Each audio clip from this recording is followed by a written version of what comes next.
الحمد للہ رب العالمین والصلاة والسلام علی رسولہ الکریم اما بعد فاعوذ باللہ من الشیطان الرجیم بسم اللہ الرحمن الرحیم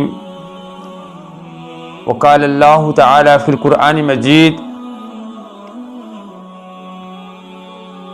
یا ایہا الناس قد جاءتکم موعظۃ من ربکم وشفاء لما فی الصدور وَهُدًى وَرَحْمَةٌ لِّلْمُؤْمِنِينَ رَبِّ اشْرَحْ لِي صَدْرِي وَيَسِّرْ لِي أَمْرِي وَاحْلُلْ عُقْدَةً مِّن لِّسَانِي يَفْقَهُوا قَوْلِي۔ قرآن سیکھنے کے فائدے اور اس کو چھوڑنے کے نقصانات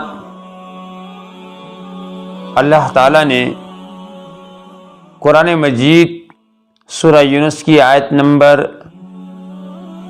57 کے اندر ارشاد فرمایا، یا ایھا الناس، اے انسانو، قد جاءتکم موعظۃ من ربکم وشفاء لما فی الصدور، تمہارے رب کی طرف سے تمہارے پاس ایک ایسی چیز آئی ہے جو نصیحت ہے، یعنی قرآن، شفاء لما فی الصدور، اور جو تمہارے دلوں کے اندر روگ ہیں اس کے لیے وہ شفا ہے، ھدی ورحمۃ للمؤمنین، اور ہدایت ہے اور رحمت ہے مومنین کے لیے۔ ویسے تو یہ قرآن تمام انسانوں کے لیے ہدایت بن کر آئی ہے، لیکن اس سے فیضیاب اور راہیاب وہی لوگ ہوں گے جو اس کے اوپر ایمان لائیں گے، جو اس کو پڑھیں گے، اس کو سمجھیں گے اور اس کے مطابق زندگی گزاریں گے۔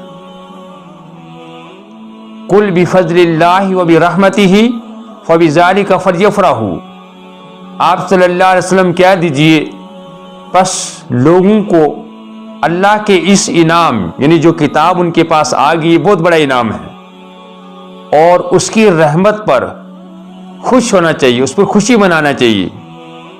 ہوا خیر مما یجمعون، اور یہ بہتر ہے قرآن سمجھنا، قرآن کے اوپر ایمان لانا، قرآن کے اوپر عمل کرنا، اس پر خوش ہونا اور اس کے مطابق زندگی گزارنا۔ اللہ تعالیٰ فرمایا ہوا خیر مما یجمعون، وہ بہتر ہے جو لوگ جمع کر رہے ہیں، چاہے وہ دولت ہو، چاہے وہ کوئی اور چیز ہو۔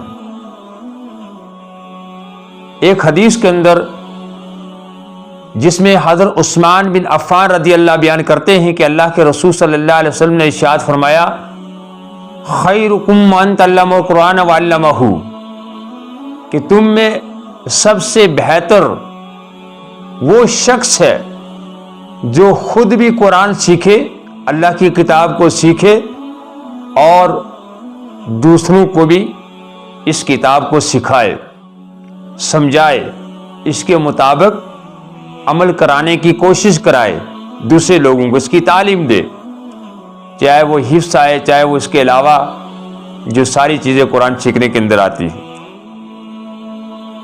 اور ایک اور حدیث آتی ہے جس میں حضرت انس رضی اللہ بیان کرتے ہیں کہ اللہ کے رسول صلی اللہ علیہ وسلم، انا للہ اہلینا من الناس، کہ لوگوں میں سے کچھ لوگ جو ہیں وہ اللہ کے خاص بندے ہوتے ہیں۔ تو صحابہ کرام نے عرض کیا، اللہ کے رسول صلی اللہ علیہ وسلم، وہ اللہ کے خاص بندے کون سے ہیں؟ تو آپ صلی اللہ علیہ وسلم نے ارشاد فرمایا، ہم اہل القرآن اہل اللہ خاصتہ، کہ جو قرآن پڑھنے والے، اللہ کی کتاب کو پڑھنے والے اور اس قرآن کے اوپر عمل کرنے والے اللہ کے دوست اور اللہ کے خاص بندے ہوتے ہیں۔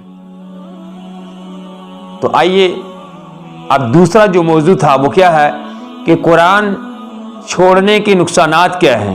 اگر دیکھا جائے آج خود مسلمانوں نے جو ہے اس قرآن کو چھوڑ دیا ہے، اور جس کے بارے میں حدیث میں آتا ہے، اور سب سے پہلے قرآن مجید کی ایک آیت میں آپ کے جو سامنے پڑھتا ہوں، جو سورہ بنی اسرائیل کی آیت نمبر 41 ہے، جس میں اللہ تعالیٰ نے فرمایا، وَلَقَدْ صَرَّفْنَا فی ھذا القرآن لیذکروا، کہ ہم نے اس قرآن کے اندر ہر طرح سے بیان فرما دیا. اور وہ بیان کیا تھے؟ مثالیں دے کر، اور مثالیں، بینات، دلائل اور بڑے بڑے واقعات بیان کیے اس قرآن کے اندر، جنت کے، دوزخ کے، انبیاء علیہ السلام کے، اور ان کے ہر دور کی جو نافرمان قومیں تھیں اور جو فرمانبردار قومیں تھیں، یہ سارے واقعات، مثالیں بیان کیے تاکہ لوگ لیذکروا، تاکہ لوگ سمجھ جائے. کیا سمجھ جائے؟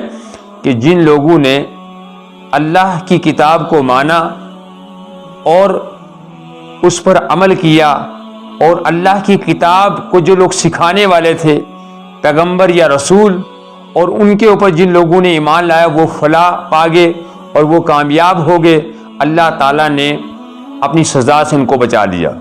اور جن لوگوں نے اس قرآن کو چھوڑ دیا اور رسول کی نافرمانی کی اور قرآن کے منکر ہو گئے، یا اللہ نے جو کتابیں بھیجی تھی ان کو ماننے سے انکار کر دیا، وہ قوم تباہ اور برباد ہو گئے. لیذکروا، تاکہ لوگ سمجھ جائے.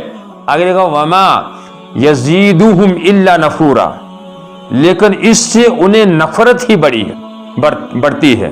بعض لوگ ایسے ہیں کہ اگر آپ ان کے سامنے قرآن کی دعوت پیش کریں گے، قرآن سمجھائیں گے، تو الٹا وہ اس کے اوپر آنے کے بجائے ان کے دلوں کے اندر نفرت ہونا شروع ہو جائے گی، آپ کے خلاف آپ کے وہ دشمن بن جائیں گے.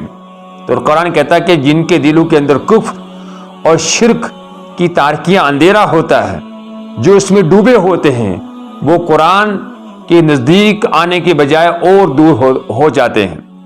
اور ایک اور حدیث کے اندر جس میں حضرت عمر رضی اللہ عنہ نے فرمایا کہ نبی اکرم صلی اللہ علیہ وسلم کا ارشاد ہے، ان اللہ یرفع بہذا الکتاب اقواما یدعو بآخرین، بے شک اللہ تعالیٰ اس کتاب قرآن کے ذریعے سے کچھ لوگوں کو بلندیاں نصیب فرماتا، ان کے رتبے بلند ہو جاتے ہیں، وہ اللہ کے خاص بندے ہو جاتے ہیں، اللہ کے مکرم، اور اللہ کے نزدیک ان کا بہت بڑا جو ہے مرتبہ ہو جاتا ہے، اور دنیا کے اندر بھی وہ ان کا ایک بہت بڑی عزت اور شہرت ہو جاتی ہے، اور دنیا کے اندر بھی وہ عزت کی زندگی بسر کرتے ہیں.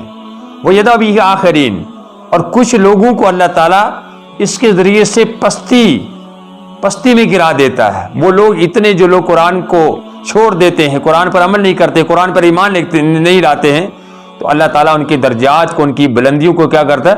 نیچے گرا دیتا. وہ قوم تباہ اور برباد ہو جاتی، وہ ذلت اور رسوائی کی زندگی گزارتے ہیں. سورہ فرقان کی آیت نمبر 30 کے اندر اللہ تعالیٰ نے ارشاد فرمایا، وقال رسول یا ربی ان قوم اتخذوا ھذا القرآن مہجورا، کہ اللہ کے رسول صلی اللہ علیہ وسلم قیامت کے دن کیا فرمائیں گے؟ یا ربی، اے میرے پروردگار، یہ میری قوم کے وہ لوگ تھے جنہوں نے میرے قرآن کو چھوڑ دیا تھا. تو قرآن کو چھوڑنا کیا ہے؟ کہ ہر روز قرآن کو نہ پڑھنا، یہ قرآن کو چھوڑنے کے اندر آتا ہے. اور قرآن کے اوپر ایمان نہ رکھنا، یہ قرآن کو چھوڑنے کے اندر آتا ہے. قرآن کی جو سورہ ہے، جو آیات ہے، ان کو سمجھ کر نہ پڑھنا، یہ چھوڑنے کے اندر آتا ہے. قرآن کے اندر غور و فکر نہ کرنا، یہ چھوڑنے کے اندر آتا ہے. قرآن کے اوپر عمل نہ کرنا، یہ چھوڑنے کے اندر آتا ہے. اور قرآن کا پیغام دوسروں کو نہ بتانا، نہ سمجھانا، دوسروں تک نہ پہنچانا، تو یہ بھی ساری چیزیں جو ہیں قرآن کو چھوڑنے کے اندر آتی ہیں. اگر آج دیکھا جائے ہمارے مدارس کے اندر بھی دیکھا جائے تو قرآن کو صحیح طریقے سے نہیں پڑھایا جاتا ہے. نہ جانے کتنے سلیبس انہوں نے لگائے ہوتے ہیں، اور پھر وہ سلیبس کراس کرتے کرتے سالوں ان کو لگ جاتے ہیں، اور قرآن تک پہنچنے کا، قرآن کے ترجمے تک، قرآن کی تفسیر یا حدیث مبارکہ جو ہے اس تک پہنچنے، اس تک پڑھنے، ان کو سمجھنے کا موقع ہی نہیں ملتا. تو لہٰذا یہ بھی ساری چیزیں جو ہے ہم نے اپنی طرف سے جو سلیبس لگایا ہوا ہے، یہ بھی قرآن کو چھوڑنے کے اندر آتا ہے. تو ہمیں جلدی سے جلدی کوشش کرنی چاہیے کہ بچہ جلدی سے جلدی قرآن پڑھ لے، سمجھ لے. بہت آسان ہے قرآن کو سمجھنا اور پڑھنا، اس کا ترجمہ بہت آسان ہے. تو اللہ کے رسول صلی اللہ علیہ وسلم شکایت کریں گے کہ میری امت نے میرے قرآن کو، ان قوم کی جو میرے لوگ تھے، مرد تھے، عورتیں نے قرآن کو چھوڑ دیا تھا. تو لہٰذا قرآن سیکھنے کی بہت بڑی فضیلت ہے.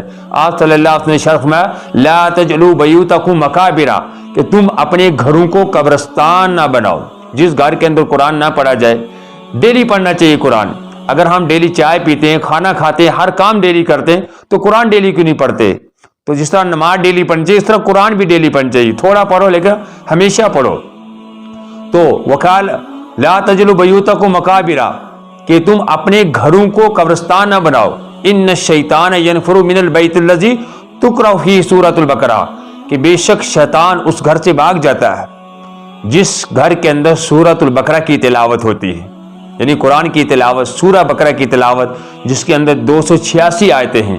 اگر آپ یہ سورہ گھر کے اندر پڑھو گے، آپ کے گھر کے اندر کوئی شیطان، کوئی نارسنگ، کوئی جن، کوئی بیری، کوئی بھوت وغیرہ داخل نہیں ہوگا۔ قرآن سیکھنے کے اور سمجھنے کے، قرآن پڑھنے کی، اس کی تلاوت کرنے کے بہت سارے فائدے ہیں۔ گھروں کے اندر برکت نازل ہوتی ہے، بہت ساری آفتیں اور مصیبتیں دور ہوتی ہیں۔